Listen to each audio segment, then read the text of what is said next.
My fellow gamers, do you play video games that alpha males play or beta males play? Let's find out. Back by popular demand, alpha versus beta video games, part 2. We got over 6.3 million views on part 1, so I had to do part 2 for y'all. As you can see, we're back on tiermaker.com. I've got the tier list all set up: alpha male, Chad gamer, average NPC, cringe gamer, and beta male. First on the chopping block is Sonic the Hedgehog. And just like last time, each game will represent the entire franchise or saga of that series. So this represents all Sonic games. And here's the thing about Sonic: the games are mid, but the people who play the games, Chad. Most franchises grow a fan base by making solid classic games and then keep that fan base entertained and happy by continuing to pump out at least decent games. But Sonic isn't like most game franchises. Their games were never good to begin with, but they make up for that with a cast of lovable anthropomorphic monsters like Sonic, Knuckles, the purple chameleon guy, all classic characters. And I don't know if you've met Sonic fans before, but they are actually crazy, like insane, like Patrick Bateman levels of crazy, and that's pretty Chad. Next up, we have God of War, which the first few games I'm gonna say very top tier. I haven't played the last one, but I know that it's about a father like taking care of a son, which is kind of cringe, but I'm still gonna put that in the Chad gamer department. And it feels like I'm being pretty liberal giving out the Chad awards, but don't worry, we'll be pretty strict later on. For now, it just so happens that God of War is a Chad gamer franchise. Next we have Spyro. Now Spyro is a little crazy, a little kooky, right? Like, yeah, you're a purple dragon, that's pretty beta, but you get to fly around and shoot fire. Okay, pretty Chad. But they haven't come out with a good game in like 72 years. I'm gonna go average NPC. I feel like everyone knows what Spyro is, and no one's pretty ecstatic about it. I don't want to meet someone who's like crazy into Spyro. I feel like that'd be pretty scary. Next we have Splatoon, and I'm gonna put Splatoon cringe. If you like it, cool. Just accept that you're not an alpha male or a Chad gamer. Like, I remember walking into a video game store when Splatoon was first coming out and being really confused why they were selling like rainbow water guns and why people were wearing octopus hats on their head. And it didn't get better. It just never got better. Splatoon is pretty cringe, and I'm very confident with my placing of it on this tier list. Next we have Harvest Moon, which I thought was the same game as Animal Crossing at first, but they are actually different games. It's, from my understanding, basically Animal Crossing, but with human beings.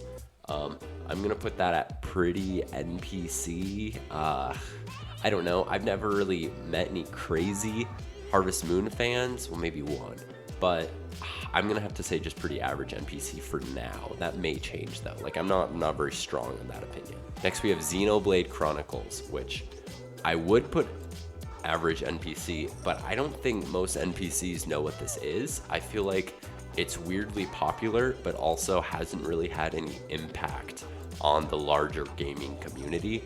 The only reason I'm gonna put him in the Chad section is because of one fun little creature that, honestly, from the moment I saw him, I couldn't stop thinking about him. I think they're delightful, and I think they're nice little fellows. Next up, we have Tomb Raider, which has had a pretty big impact on the larger gaming community. I'll give it that.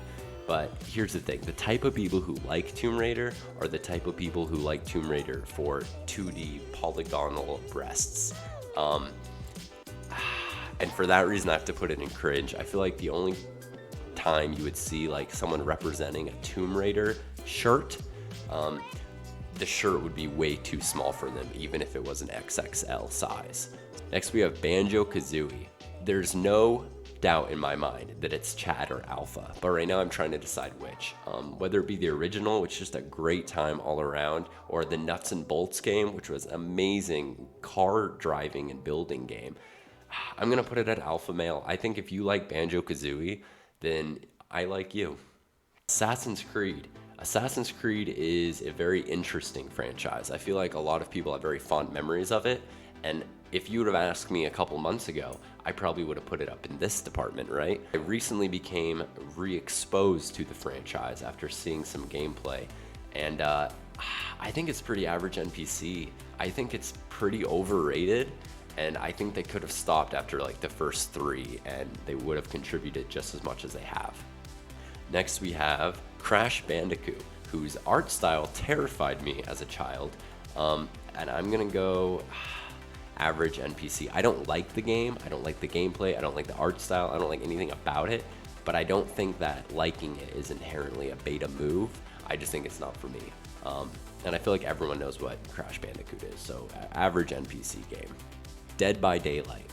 Now, Dead by Daylight was always like not Friday the 13th for me. I'm a big fan of the Friday the 13th game, and Dead by Daylight is just like not that. It's kind of similar. It's like Hunter versus Survivors, multiplayer, competitive. I don't know. It's a good time.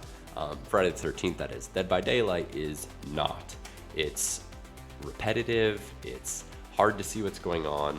I just don't like it. I don't know. It's not for me. I'm gonna put it at cringe. It's not beta, but like, why are you playing that when you could be playing Friday the 13th, which is just so much better? All right, next we have Devil May Cry, which again, I didn't know much about, but after recently seeing some gameplay, it's pretty good, not gonna lie. It's pretty cool. You get to kill demons, and you get to block swords with pistols, and it has jazz and rock music. It's pretty cool. I'm gonna say Chad Gamer moment to play Devil May Cry. Next we have Donkey Kong. I haven't played a lot of his games. I like the peripherals, the accessories that come with his games. I know Donkey Kong games have had a really cool N64 controller that looked like a banana, and really cool like bongo drum things. And in general, I think it's an interesting franchise. I feel like they haven't done enough with it. I would like to see a new Donkey Kong game come out that could really just kind of take that series to the next level. But we're gonna put that at average for now, but it should only almost be like right here between the two. But we're gonna say average NPC. We got a nice bell curve going here. Next we have Kirby. Now this one's also hard because some of his games are like, what's going on? But I'm currently watching the Kirby Right Back At Ya animated TV series, and it is honestly a hoot and a half. It is a hootenanny and a holler. It is a blast for the whole family. Having a great time. I'm gonna put Kirby at alpha male. Kirby and the Forgotten Lands, a great game, great graphics, good gameplay, and honestly, you'll cry. It will make you cry. It will make you cry alpha, masculine, testosterone dripping tears. It's a good game, and people who play Kirby are alpha males. Next, we have Pac-Man. Pac-Man is a bit unique because yes, it's the definition of classic. I even have it right here for my Atari 2600. But old doesn't always mean good. You can have a good time playing Pac-Man, but that's not what this tier list is about. It's the people who are the most into that series. Are they alphas or are they betas? And people who are really into Pac-Man do not shower. They don't. They don't wear deodorant, and they have armpit hair so long you could braid it. And for the reasons listed, I'm putting Pac-Man as a beta male video game. Last up on the list is Super Monkey Ball, which if you haven't played, I would recommend playing. Upon starting the game, you may think, hey, isn't this just kind of like a Mario Party knockoff? No. Mario Party actually knocked off Super Monkey Ball. If you do even a little bit of homework, you'll see that Mario Party came out in 1998, whereas Super Monkey Ball, boom, that's when Super Monkey Ball came out. So as you can see, Super Monkey Ball has actually been around way longer and was actually the inspiration behind Smash Brothers, Mario Kart, and Mario Party. For those reasons, Super Monkey Ball is a Chad game through and through. There you go. That concludes my list. I hope you agree with it, and if you don't, give me a comment explaining why you're a beta male. If this video gets 3.2 million likes, like the last one did, I will do a part 3. So comment below what games I should include in part 3. Subscribe, like the video, and I'll catch you in the next one.